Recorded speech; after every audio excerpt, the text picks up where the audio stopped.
Well, some of you in Chiefs Kingdom may have called out sick this morning after that win last night. Can't blame you. Nick Vassos comes to mind. Person who normally, no, I'm kidding. Nick had the day off. He went to the game, so it was all prearranged. He did it the right way. But if you played hooky, we don't judge because according to some research, Mondays make up 35% of employees' sick days. Yeah, and here to tell us how we can make up or wake up on the right side of the bed and kick off our week is Jodi Wellman. Thanks so much for being here with us this morning. Oh, well, thank you for having me here. I am a little alarmingly excited to talk about how great Mondays can be, especially on a Chiefs champion Monday, right? Exactly. I mean, we're all excited and happy to come to work today because of that big win last night. But on a normal Monday, why do so many people dislike going to work on a Monday? Right.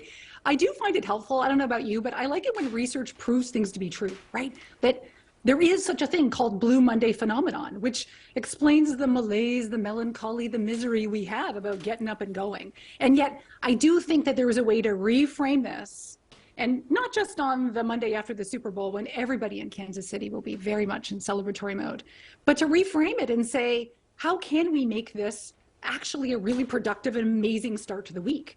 So I have a few ideas for you. Yeah, we're all ears. Because the normal Mondays will return, I assume. Yes.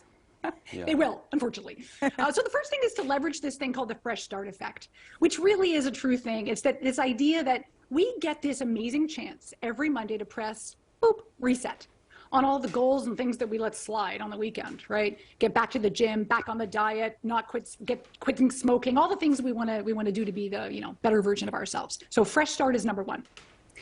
And then the number two thing is that we actually have this profound chance to increase our self-awareness.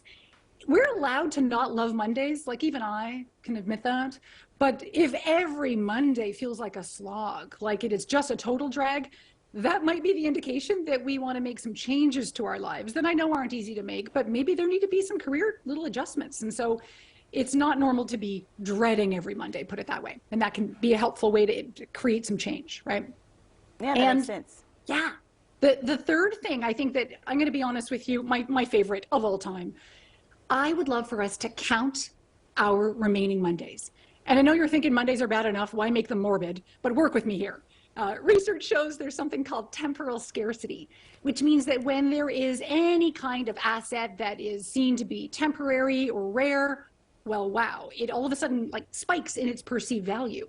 So if we count how many Mondays we have left, like I know I have 1,890, I don't know how many you have. Let's do the math. That's the thing that can help you wake up and live with more of a sense of urgency and intention and actually look at Mondays and say, this may not be my favorite day, but I'm glad I had this day to actually live like I mean it, right? No, that's a really good point. And how about, Jodi, there's been a lot of talk about going to a 4-day week. Would this play into that as well? Yeah, the 4-day work week, I think, is a ruse. And here's why. Well, I mean, hey, we all love the idea of working 20% less theoretically, even though Monday, Tuesday, Wednesday, say, might be a little bit more full.